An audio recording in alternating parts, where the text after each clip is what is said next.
Now, I know confidentiality is a big theme in mediation. I'd like to look a little bit in a bit more detail at that.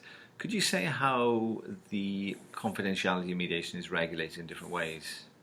I think the first thing that's really important to note about confidentiality is that there are three types of confidentiality. I use the terms insider-outsider confidentiality, insider-insider confidentiality, and insider-court confidentiality. And that third confidentiality, insider-court, is really about the admissibility of evidence from a mediation. Right. So if you go back to insider-outsider confidentiality, that's the confidentiality that regulates the principle that what happens in the mediation room stays in the mediation room. And so when the people in the mediation leave the mediation room, in principle, they're not supposed to talk to people outside the mediation about what happened inside the mediation. Yep. And that's your general duty of confidentiality. Mm-hmm. You'll find that regulated in legislation quite commonly in civil law jurisdictions, but not in common law jurisdictions. In common law jurisdictions, you'll find that more as a general common law principle. Okay. But you'll find that most people will have that in their agreement to mediate in any event.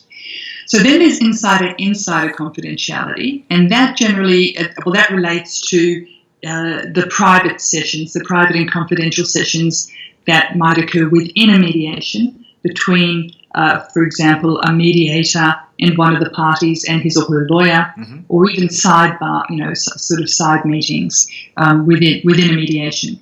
So typically, even though this is a form of confidentiality, it also goes very much to how the process is managed. And typically people like to regulate that themselves. So it's not something that you necessarily want regulated by legislation, although some pieces of legislation do deal with this, such as the UNCITRAL model law on international commercial conciliation does deal with insider confidentiality. Right. Because typically the two ways that you can deal with insider are that a mediator meets with a party separately and says, everything that you tell me here is confidential unless you specifically say that there's something that I can share with the other side. Right? That's one way. Yeah.